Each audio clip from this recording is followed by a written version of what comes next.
Scitech institute में आपका स्वागत है। मैं मोहम्मद शारिक।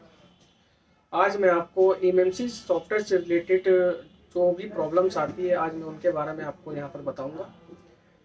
अगर कोई भी हैंडसेट आपके पास एंड्रॉयड हैंडसेट कोई भी आ जाता है, जैसे कि फ़ोन आपका हैंग ऑन लोगो कंडीशन में आ जाता है और उसको हम 2 बार 3 बार 4 बार 5 बार फ्लैश कर लेते हैं, लेकिन फिर भी वो ओके नहीं होता है, तो उस कंडीशन में हमें करना क्या होता है कि हमें पूरी ईएमएमसी को रीसेट करना पड़ता है। उस ईएमएमसी के अंदर यूज होने वाले पार्टीशन को रिपार्टीशन करना होता है। जैसे हम यूं कह सकते हैं कि उसके अंदर पार्टीशंस को रिपार्टीशन करके सॉफ्टवेयर को दोबारा डालते हैं। एक तो सॉफ्टवेयर भी इसके अंदर दो तरह के होते हैं। पहला हमारा होता है प्राइमरी सॉफ्टवेयर, दूसरा होता है सेकेंडरी सॉफ्टवेयर। प्राइमरी सॉफ्टवेयर वो सॉफ्टवेयर होता है जो एमएमसी के अंदर के सॉफ्टवेयर को, यानी कि एक देखा जाए तो पूरी क्या कहते हैं, जो एमएमसी का जो मेन एरिया होता है सॉफ्टवेयर का, जैसे बोल सकते हैं जमीन, यानी कि पहले वो उसको तैयार करेगा। अगर वही हमारा करप्ट हो जाता है तो आप चाहे यूएमटी से फ्लैश करो, चाहे एमआरटी से फ्लैश करो, किसी से भी डोंगल से फ्लैश करोगे, फ्लैश तो वो 100% हो जाएगा, लेकिन वो लोगों से आगे नहीं जाएगा। तो उस कंडीशन में हमें करना क्या होता है कि आपको अपने बोर्ड में से एमएमसी आईसी को निकाल कर, उतार कर, रिवॉल्व करके और यूएफआई या इजी जेटेक के थ्रू आप उसका बूट रिपेयर करोगे। तो बूट रिपेयर हमें किस तरह से करना है वो मैं आज आपको यहाँ पर बताऊंगा। जो कि मेरे पास अभी जो बॉक्स है वो यूएफआई है, तो यूएफआई के थ्रू आपको कोई सी भी किसी भी हैंडसेट की किसी भी कंपनी की, चाहे वो आपका ओप्पो हो, वीवो हो, एमआई हो, सैमसंग हो, जिनके अंदर आपका ईएमएमसी 5.0 या 4.1 या 5.1 या 0 जो भी यूज हो रही है, आप उसको किस तरीके से ओके कर सकते हैं यूएफआई से, वो मैं आज आपको यहाँ पर बताऊंगा। तो इस सबसे पहले हमें करना क्या है, जो भी हमारी एमएमसी आईसी है, उस एमएमसी आईसी को हमें बोर्ड से उतार कर रिवॉल्व करके पहले ही हमें ओके करके रख लेनी है। मतलब पहले जो हमारा हार्डवेयर का काम है, पहले हमें उसे ओके कर लेना है, क्योंकि आप बूट रिपेयर आईसी का तभी कर पाओगे जब आईसी आपकी फिजिकली ओके होगी। तो एमएमसी आईसी को बोर्ड से निकालने के बाद इस टाइप की आईसी होगी। ये हमारा इंटरनल स्टोरेज होता है। इंटरनल स्टोरेज जैसे कि जैसे 32 GB, 64 GB, 128 GB या 256 GB, ये हमारा इंटरनल स्टोरेज होता है। इसी आईसी के अंदर हमारे सारे सॉफ्टवेयर होते हैं। हमारा जो भी हम स्टोर करते हैं इमेजेस, या जो भी हम काम करते हैं, जो भी एक्टिविटीज फोन के अंदर करते हैं, वो सारी इसी आईसी के अंदर आपकी स्टोर होती है। अगर आपका फोन डेड हो गया, हार्डवेयर से डेड हो गया, या उसका सीपीयू खराब हो गया, मदरबोर्ड टूट गया, लेकिन अगर ये आईसी आपकी ओके है, तो आप ये समझ लो कि आप उस बोर्ड में से उस आईसी को रिमूव करके और यूएफआई के थ्रू या इजी जेटेक के माध्यम से आप उसका पूरा डाटा तक रिकवर कर सकते हो। तो सबसे पहले जो हमारा मेन टॉपिक है वो ये है कि फोन हमारा स्टॉक ऑन लोगो की कंडीशन में है, जो कि नॉर्मल सॉफ्टवेयर से फ्लैश करने के बाद वो आगे नहीं जा रहा है। तो उसको आगे कैसे ले जाना है, तो वो मैं आपको यहाँ बताऊंगा। तो सबसे पहले आपको करना क्या है कि भैया हार्डवेयर से आपको आईसी को निकाल के रिवॉल्व करके और यूएफआई के सॉकेट के अंदर आपको डालना है। ये सॉकेट है, इस आईसी को देखोगे, ये आईसी है। तो इस आईसी को हमें करना क्या है कि इस वाले पोर्शन पे आपकी लगेगी आईसी। तो आईसी को हम बोर्ड के अंदर इंस्टॉल कर देंगे, और उसके बाद इंस्टॉल करने के बाद ये जो बॉक्स होता है, इस बॉक्स जो हमारा जो मेन बॉक्स होता है यूएफआई, इसके मेन इंटरफेस से हम जिसके अंदर हमने आईसी लगाई है, उसको हम मेन इंटरफेस से इस तरीके से क्या कर देंगे, कनेक्ट कर देंगे। कनेक्ट करने के बाद हमें इसको कंप्यूटर से मेन यानी कि यूएसबी पोर्ट से इसे अटैच कर देना है।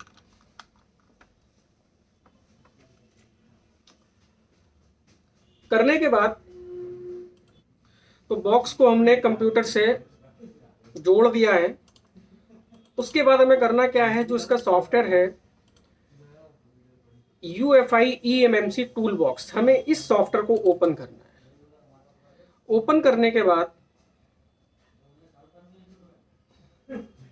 थोड़ा सा वेट करना है, ओपन हो रहा है।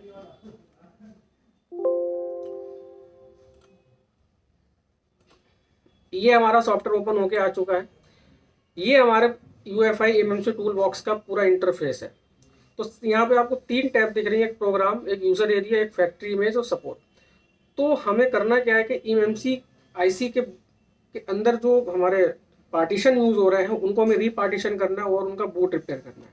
तो ये करने के लिए हमें प्रोग्राम के टैब पे आना है। प्रोग्राम के टैब पे आने के बाद हमें करना क्या होता है, आप यदि कोई भी eMMC आईसी का बूट रिपेयर कर रहे हो तो सबसे पहले हमें उस आईसी का पूरा फुल बैकअप ले लेना है। फुल बैकअप लेने के लिए हमें करना क्या होगा कि सबसे पहले हमें आईसीज को आइडेंटिफाई करना है, यानी कि आईसीज को हमें सॉफ्टवेयर से जोड़ना है। अब हमें देखना है कि आईसी में कहाँ पे दिक्कत है। तो ये इन्फॉर्मेशन आ गई है। ये आईसी जो है वो आपकी सैमसंग J2 से निकली हुई है, J2 2016 से। और इसके अंदर आप देखोगे कि eMMC जो लगी हुई है वो वर्जन 5.1 लगा हुआ है। आईसीज का प्रोडक्ट नेम भी आ गया और आईसीज का CID नंबर्स भी आ गया, जो कि इसका मेन फर्मवेयर नंबर होता है, ये भी आ गया। और आईसी कितने जीबी की है, ये हमारे 16 जीबी की आईसी है।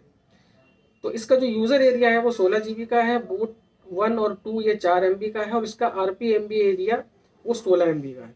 RPMB एरिया वो एरिया होता है जो इसके पूरे सॉफ्टवेयर को क्या करता है, प्रोटेक्ट करता है। तो कहने का मतलब मेरा ये है कि इसके बूट को रिपेयर करना है। अब हमें ये कैसे पता लगेगा कि इसका बूट जो डैमेज है वो कैसे डैमेज है। सबसे पहली चीज़ हमने ये देखना है कि ये जो आईसी निकली हुई है ये किस डिवाइस पे ऑपरेट हो रही थी, यानी कि ये किस सीपीयू पे ऑपरेट हो रही थी। क्वालकॉम पे ऑपरेट हो रही थी या मीडियाटेक पे ऑपरेट हो रही थी या एसपीटी पे ऑपरेट हो रही थी। तो क्योंकि इनके जो पार्टीशन कॉन्फ़िगरेशन एरिया होते हैं वो अलग अलग होते हैं। जैसे कि इसका आप देखोगे कि 0x38 ये हमारा होता है एरिया क्वालकॉम का। तो ये अगर ये एरिया मान लीजिए अगर ये एरिया हमारा डैमेज हो गया है, हमने आईसी निकाली और जब हम आईसी को यहाँ से आइडेंटिफाई करते हैं और जब हम उसका पार्टीशन कॉन्फ़िगरेशन एरिया चेक करते हैं तो देखते हैं कि उसका एरिया 0x08 है, जबकि आईसी जो है वो क्वालकॉम पर ये ऑपरेट हो रही थी। तो करना क्या होगा हमें कि इस एरिया को हमें ओके करने से पहले इस पूरी आईसीज का आपको बैकअप लेना है। तो बैकअप लेने के लिए हमें करना क्या होगा, हम एक यहाँ पर फोल्डर बना लेते हैं। तो फोल्डर बनाने के लिए और जो भी हमारा सेट का मॉडल नंबर है वो हम नाम दे देंगे इस फोल्डर पे।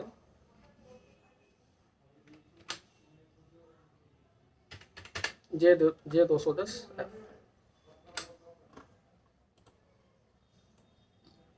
तो यहाँ पर हम देखेंगे कि हमें जो बैकअप लेना है वो HD CSD का भी लेना है, यूज़र एरिया का भी लेना है, बूट 1 बूट 2 का भी लेना है। RPMB का नहीं लेना है क्योंकि RPMB इतनी ज़रूरी नहीं होती है। तो यूज़र एरिया को हम एक्सक्लूड करके लेंगे क्योंकि हमें केवल वही यूज़र एरिया लेना है जिसके थ्रू केवल हमारा फ़ोन ऑन हो सके, या फ़ोन हमारा फास्ट बूट मोड में आ जाए या आपका डाउनलोड मोड में आ जाए, जिसे हम बाद में फ्लैश करके ओके कर सकते हैं। तो अगर हम पूरा कंप्लीट मान लीजिए ऑटो मोड पर रख के अगर हम पूरा यूज़र एरिया लेते हैं तो उस कंडीशन में होता क्या है कि वो फिर पूरा आपका होल एरिया उठा लेता है, पूरा डाटा आपका एक पैकेज बनाकर रख देता है, जिसमें हमारा खुद का भी data, images, photos, contacts, call details, ये सारी चीज़ें आपकी उसके अंदर आ जाएंगी। लेकिन अगर कस्टमर कह रहा है कि हमें डाटा नहीं चाहिए तो आप एक्सक्लूड करके सिर्फ केवल फ़ोन का यूज़र एरिया ले सकते हो। आप यूज़र के यूज़र एरिया अगर नहीं ले रहे हो तो उसमें कोई दिक्कत नहीं है, हम एक्सक्लूड लेके भी कर सकते हैं। तो अब हमें करना क्या है, यहाँ पर रीड बटन पर क्लिक करना होगा, क्योंकि रीड पर जैसे ही क्लिक करेंगे तो यहाँ पर डाटा की रीडिंग स्टार्ट हो जाएगी। तो ये मैंने रीड बटन पर क्लिक किया और इसके बाद ये आपसे पूछेगा कि आपको ये फाइल कहाँ रखनी है। तो मैंने जो फोल्डर बनाया हुआ है वो डेस्कटॉप पे बनाया हुआ है, ये रहा J210 ऐप के फोल्डर में, और यहाँ पे हम उसको सेलेक्ट कर लेंगे। वो आपकी मर्जी है, आप जहाँ रखना चाहो वहाँ रख सकते हो। सेलेक्ट कर लेंगे और ये बैकअप स्टार्ट हो गया है। तो बैकअप में आप देख रहे होंगे कि लगभग 4 से 5 मिनट की टाइमिंग आ रही है। तो हमें थोड़ा सा वेट करना होगा जब तक बैकअप कंप्लीट नहीं हो जाता है, जब तक हमें यहाँ पर इंतज़ार करना होगा। और जब ये हमारा बैकअप पूरा हो जाएगा, ये जो बैकअप जो हो रहा है ये हमारा डंप डाटा का बैकअप हो रहा है। डंप डाटा और फर्मवेयर के डाटा में फ़र्क होता है। फर्मवेयर जो एरिया होता है वो केवल यूज़र एरिया या जो बूट एरिया के अंदर जो 19-20 जो फाइलें हैं वो उनको रिपेयर करने का काम करता है, लेकिन जो डंप डाटा होता है वो आपकी पूरी होल मेमोरी को, जितने भी उसके अंदर पार्टीशन एरिया यूज़ हो रहे हैं उनको ये रीपार्टीशन करने का काम करता है। क्योंकि जो फर्मवेयर फाइल होती है उसको केवल और केवल पार्टीशन बने बनाए चाहिए ताकि वो वहाँ जाके सेट हो जाए।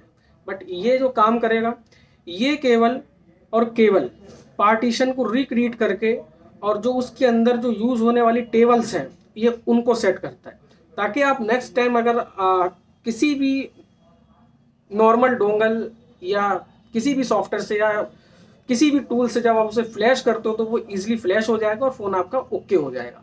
तो सबसे पहले हमें डंप डाटा का बैकअप लेना बहुत ज़रूरी होता है। आप किसी भी एमएमसी को इरेज करने से पहले या कोई भी ऑपरेशन करने से पहले आप सबसे पहले उसका जो भी बैकअप है वो आप सबसे पहले लोगे। डंप डाटा का बैकअप होने के बाद आप इसका एक सिक्योरिटी का भी बैकअप लेना ना भूलें, क्योंकि अगर आप सिक्योरिटी बैकअप नहीं लेंगे आप फ़ोन तो ऑन कर देंगे लेकिन फिर बाद में आपको IMEI नंबर का इशूज़ आएगा। अगर आप उस प्रॉब्लम से बचना चाहते हैं तो आपको सिक्योरिटी का बैकअप जरूर लेना होगा डंप डाटा का बैकअप लेने के बाद। इसमें यह फ़ायदा रहेगा कि आपको फ़ोन को रूट करना नहीं पड़ेगा, आपको कोई इलीगल एक्टिविटीज़ नहीं करनी पड़ेगी। जो फ़ोन का सिक्योरिटी एरिया होगा वही एरिया वहाँ पर आएगा। तो हम यहाँ पर थोड़ा सा वेट करते हैं क्योंकि रीडिंग में थोड़ा सा हमारे इसमें टाइम लगेगा। तो बैकअप हमारा कंप्लीट हो चुका है, तो हम एक बार चेक कर लेते हैं फोल्डर में जाके कि बैकअप हमारा कंप्लीट, हाँ ये हो गया है। बूट 1, बूट 2, EXD CSD और यूज़र एरिया। यूज़र एरिया जो इसने उठाया है वो 3.83 GB का उठाया है, यानी कि 16 GB का इंटरनल स्टोरेज में से इसने सिर्फ मात्र 3.83 का यूज़र एरिया उठाया है। इसने केवल वही यूज़र एरिया उठाया है कि आपका phone recovery mode, fast boot mode या ओडिन मोड, यानी कि जो भी उसका बूट मोड है वो उस पर आ जाए। लेकिन इस कंडीशन में आपको हो सकता है कि सेट को फ्लैश करना पड़े। लेकिन कुछ सेट ऐसे भी होते हैं कि यूज़र एरिया लेने के बाद जब उसे हम राइट करते हैं और ऑन करते हैं तो ऑन हो भी जाते हैं। लेकिन ये ज़रूरी नहीं है कि हो सकता है कि आपको किसी किसी सेट को आपको फ्लैश भी करना पड़े। फ्लैश हम UEFI से भी कर सकते हैं बट टाइम लगता है, तो इसीलिए हम करते क्या है, इससे सिर्फ केवल बूट रिपेयर करके और फ्लैश हम नॉर्मल डोंगल से कर सकते हैं।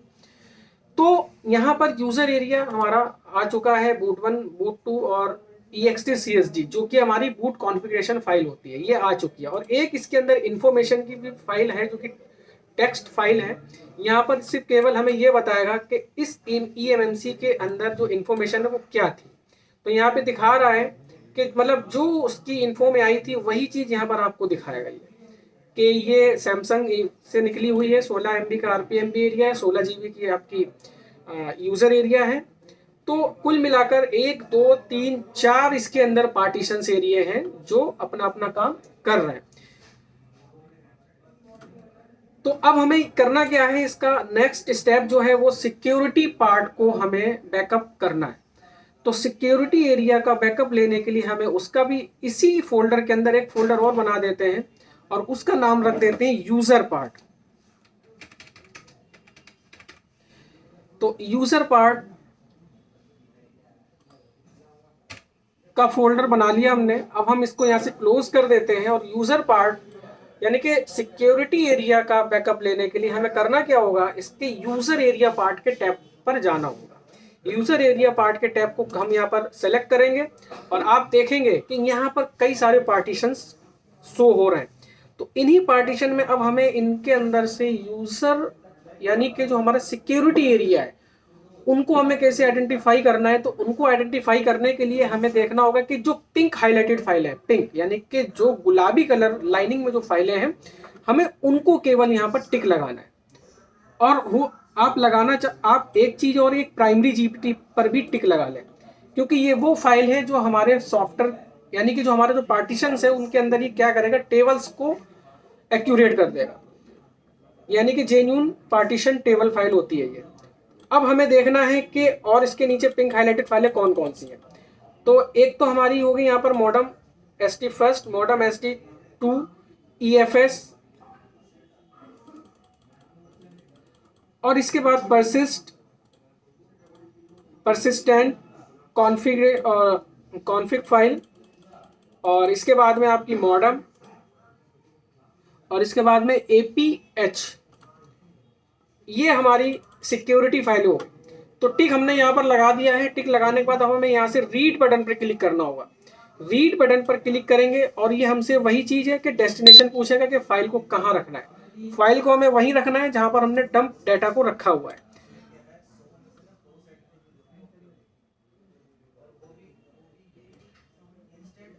डेस्कटॉप पे हमने फोल्डर बनाया था, J2 के फोल्डर में यूजर पार्ट में जाएंगे और यहाँ पर सेलेक्ट कर लेंगे। सेलेक्ट जैसी कर लेंगे तो यहाँ पर आप देखोगे कि यूजर यानी जो सिक्योरिटी एरिया की जो फाइल है वो सारी यहाँ पर इनका बैकअप होना स्टार्ट हो गया। बैकअप हमारा हो चुका है, सिक्योरिटी एरिया का बैकअप हो चुका है। अब हमें कोई दिक्कत नहीं, अब हम इस एमएमसी को पूरा होल इरेज करेंगे, यानी कि इसके अंदर से सॉफ्टवेयर बिल्कुल खत्म कर देंगे। इस एमएमसी को बिल्कुल खाली कर देंगे, यानी कि इसके अंदर अब जो है हम डंप एरिया भी नहीं छोड़ेंगे, क्योंकि हमें एमएमसी के एक एक एरिया को ओके करना है। उसके लिए हमें एमएमसी को बिल्कुल साफ करना होगा। यानी कि आपने देखा होगा जब आप जितनी बार फ्लैशिंग करते हो या जितनी बार फॉर्मेट करते हो तो वो फॉर्मेटिंग डाटा कहाँ जाता है, एमएमसी के किसी न किसी एरिया को वो क्या करता है, कंज्यूम करता है। तो वो तक आपको हटाना है। आपको एमएमसी का जो साइज है वो आपको वहां पर क्या होता है कि फोन में जैसे 16 GB तो 16 GB दिखाएगा, पूरा दिखाएगा, फ्री दिखाएगा, लेकिन उसके अंदर कुछ ना कुछ डाटा कंज्यूम होता है। तो उस डाटा को भी हमें डिलीट करना होगा ताकि आगे चल के हमें कोई प्रॉब्लम ना हो। तो उसको इरेज करने के लिए हमें करना क्या होगा, हमें अगेनली यहाँ पर क्या करना होगा, प्रोग्राम के टैब पर जाना होगा और आइडेंटिफाई एमएमसी करना होगा। आइडेंटिफाई एमएमसी करने के बाद आप देख रहे होंगे कि ये इंफॉर्मेशन आ गई है। इसके बाद हमें करना क्या है, यहां पर eMMC फैक्ट्री रिसेट का ऑप्शन आ रहा है, जो बटन है वो आ रहा है, इसको क्लिक करेंगे। इस पे हम जैसे ही क्लिक करेंगे तो एक वार्निंग आएगी, ऑल द डिवाइस कंटेंट, यानी कि boot 1 boot 2 user area will be erased, यानी कि जो आपका डाटा है वो सारा इरेज हो जाएगा। तो वार्निंग दे रहा है, तो सबसे पहले आपको करना क्या था, बैकअप, जो कि बैकअप आपने ले रखा है। इसके बाद पार्टीशन कॉन्फ़िगरेशन विल बी रिसेटेड, यानी कि जो पार्टीशन कॉन्फ़िगरेशन है वो भी आपका रिसेट हो जाएगा। तो are you sure you want to continue, yes.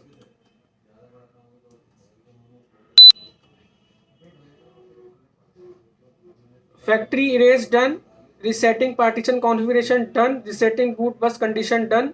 और जो ये एमएमसी जो है वो सैमसंग कंपनी की है, तो ये मोविनन फैक्ट्री को भी रिसेट करेगा। अगर किसी अदर कंपनी की एमएमसी यूज हो रही है like SK Hynix, Micron, Toshiba, तो उसके अंदर मोविनन रिसेट नहीं होता है। तो इसमें थोड़ा सा टाइम लगेगा। तो एमएमसी पूरी इरेज हो चुकी है इन्फो। आप इसका अगर एंटी-फाई एमएमसी करोगे तो देखोगे यहाँ पर एमएमसी के अंदर कुछ भी डाटा नहीं बचा हुआ है। अब हमें एमएमसी को पूरा फुल्ली इरेज करना होगा। फुल्ली इरेज करने के लिए हमें इरेज बटन पर क्लिक करना होगा। अब यहाँ पे क्या दिख रहा है कि all the device content will be erased, are you sure you want to continue, आपको यस करना है। यहाँ पर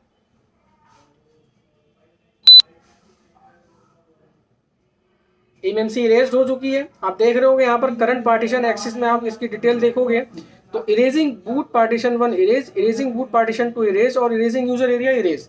यानी कि एमएमसी जो है अब इसके अंदर, इस एमएमसी के अंदर कोई भी सॉफ्टवेयर नहीं बचा हुआ है। आप अगर किसी भी सॉफ्टवेयर के अंदर डायरेक्टली अगर आप इसको फ्लैश करोगे तो ये बूट नहीं उठाएगा। तो बूट उठाने के लिए हमें करना क्या होगा, अब हमें इसके अंदर डंप डाटा को राइट करना होगा जो हमने बैकअप लिया था।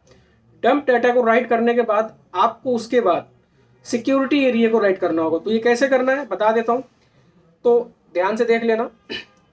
तो सबसे पहले हमें करना क्या होगा, आप यहां देखोगे कि EXTCSD फाइल जिसका बैकअप हमारा डेस्कटॉप के फोल्डर यानी J210F में, जो कि हमारा डंप डाटा का जो फोल्डर है वहां से लेना है।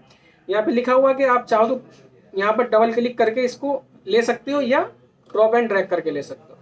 तो सबसे इजी तरीका यही है कि मैं इसके अंदर ड्रॉप करूंगा फाइलें। तो EXTCSD के अंदर हम EXTCSD को यहाँ पर करेंगे ड्रैग। इसके बाद यहाँ पर बूट पार्टीशन 1 में बूट पार्टीशन 1 जो कि ये रही, बूट पार्टीशन 2 में बूट 2 और यूजर एरिया के अंदर मैं यूजर एरिया डालूंगा। जैसे ही डाला तो यहाँ देखो कि इसने फ़ोन की इंफॉर्मेशन भी उठा ली, जो कि ये क्या है, ये आपका ऑपरेटिंग सिस्टम है जो एंड्रॉयड का जिनने उठाया है। तो अब यहाँ पर हम इसे करेंगे क्या, इसको राइट कर देंगे।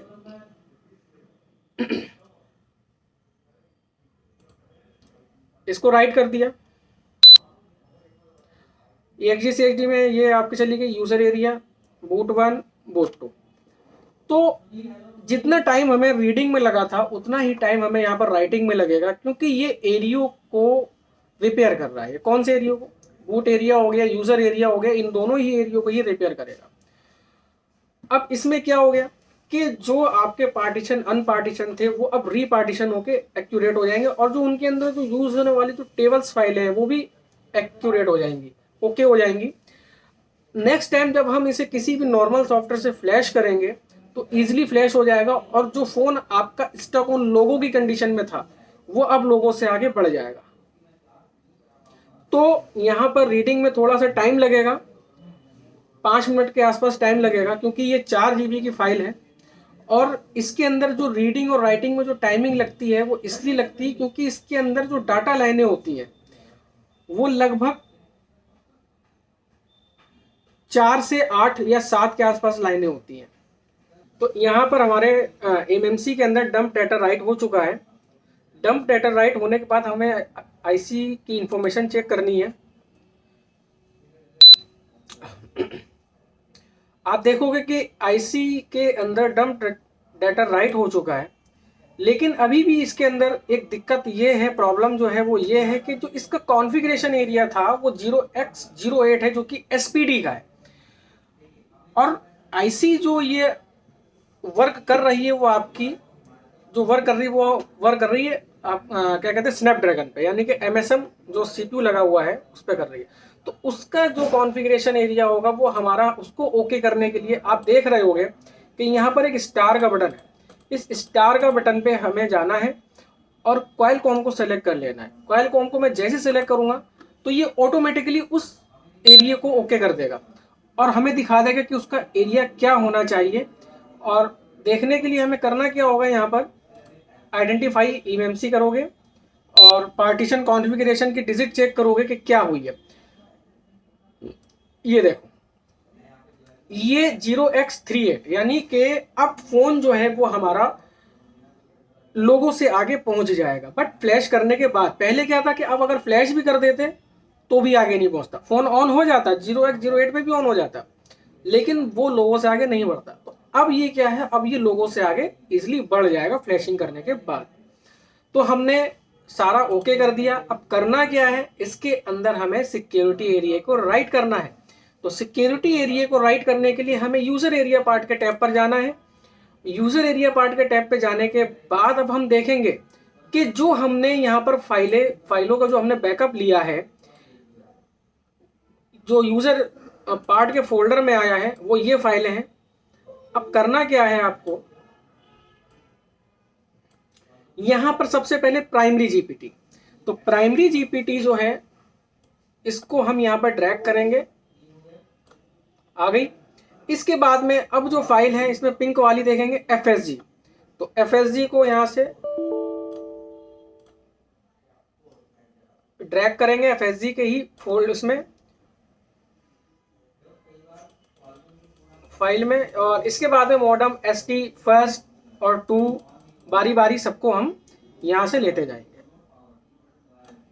Modem ST first, modem SD 2, इसके बाद में आपको ईएफएस,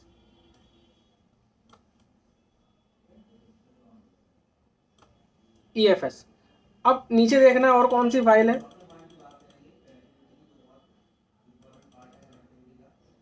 परसिस्ट और परसिस्टेंट। पहले कौन सी है, परसिस्ट, परसिस्टेंट,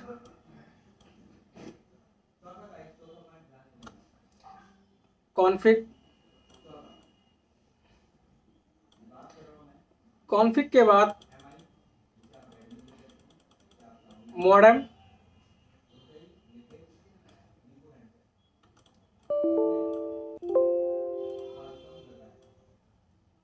मॉडेम में मॉडेम और APH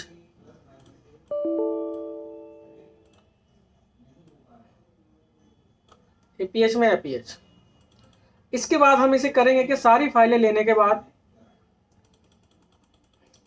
ये सारी फाइलें हमने यहाँ पर सेलेक्ट कर ली, जितनी भी सिक्योरिटी फाइल थी वो हमने सारी सेलेक्ट कर ली।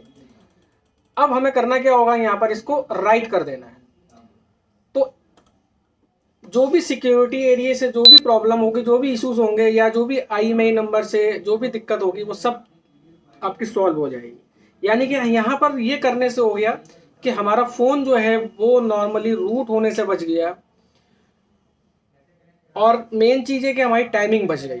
अगर आप ये छोटी सी चीज़ अगर आप इस पर ध्यान नहीं दोगे तो बहुत टाइम ख़राब होगा आपका। आपको फ़ोन भी रूट करना पड़ सकता है, फ़ोन की सारी सिक्योरिटी एरिया को सबको ब्रेक करना पड़ जाता है। उस कंडीशन में होता है क्या है कि रूट करने से फ़ोन की जो वारंटी होती है वो भी आपकी डैमेज हो जाती है। तो ये काम आपको सबसे पहले करना है। MMC के अंदर जो भी आप ऑपरेशन करते हो तो वो करने से पहले आपको डंप डाटा और सिक्योरिटी डाटा का बैकअप लेना बहुत ज़रूरी है। इसके बाद हम आइडेंटिफाई MMC करेंगे दोबारा से और एक बार चेक करेंगे। आप देखोगे कि ये हमारी MMC बिल्कुल ओके हो चुकी है और फ़ोन में लगने लायक हो गई है। इसके बाद हम इसकी हेल्थ रिपोर्ट भी चेक कर लेते हैं। तो हेल्थ रिपोर्ट में आप देख रहे हो 10 to 20 10 to 20, ठीक है। यानी कि फ़ोन जो है वो हमारा अब ऑन होने की कंडीशन में आ चुका है। तो करना क्या है, अब हमें केवल इस MMC IC को बॉक्स से निकाल कर